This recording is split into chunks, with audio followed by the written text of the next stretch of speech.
চাইছে কেস করার জন্য, উপরে শাস্তি দেওয়ানোর জন্য আমারে মারপিট করছে, মানে বহুত হামলা করছে, দাও লাঠি কুদাল দিয়া হামলা করছে। কারা হামলা করছে? করছে সজল মালাকার, সুব্রত মালাকার, এই বিকাশ দাস, সুবীর। আমি টিচারের চাকরি করি। কত নম্বর ব্যাটালিয়নে? আমি 15 ব্যাটালিয়ন। কোন এলাকাতে আপনি এখন কর্মসূত্রে আছেন? সায়দাবাড়িতে। সায়দাবাড়িতে আছেন। কবে হয়েছে আপনার উপরে হামলাটা? গত শনিবারে। আচ্ছা, এতে এতে আপনি শরীরে কোন কোন জায়গাতে আঘাত লাগছে?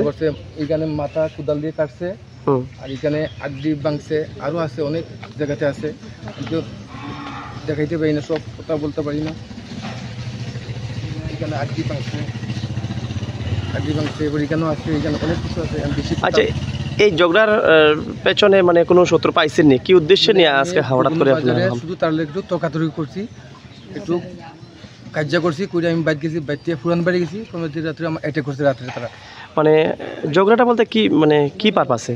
এই স্কুটি লিয়া রাস্তার মধ্যে রাখিয়ে দিয়েছিল স্কুটিটা, স্কুটি লিয়া। এরপরে আমি জিজ্ঞাসি আমার বাবার প্রতি গরু লিয়া যায়, গরুটা নিস না শুভ, তো কিলি গরু লিয়া যাস, তোরা চিন্তা করিস না। সেও আমার বকছে, আমিও তারে বকছি, বরণে বাস আমার বাইক গেছি, বাইক পুরান বাড়ি গেছি, যেহেতু আমার অ্যাটাক করছে তারা, এই লোকেরা তারা অ্যাটাক করছে আমার। কবে হয়েছে?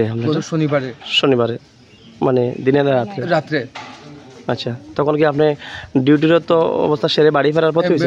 আমি তো ফ্যামিলি পারমিশন আছে, আমি আইছি একটু বাড়িতে একটু দেখার লেগিয়া, দেখে আমি আর যাইম গিয়ে আমি রাত্রে, এইখানে আমার অ্যাটাক করতে তারা সবই মিলিয়া। আচ্ছা, আপনি যে ডক্টরের কাছে গেছেন, আপনাদের কাছে কোনো নথিপত্র আছে? সব আছে, অনেক তো রয়েছে, আমি আনতে পারছি না। কি চাইবেন তাদের? উপযুক্ত শাস্তি স্যার, মানে পুলিশ প্রশাসনের কাছে দাবি রাখছেন? দাবি রাখছে পুলিশ। আপনাদের ব্যাটালিয়নে জানাইছেন বিষয়গুলো? ব্যাটালিয়নে তো জানছি, আমি লিখিত দিছি। আর ফটিয়া থানাতে আজকে মামলা করতে আইছেন? মামলা করতে আইছি।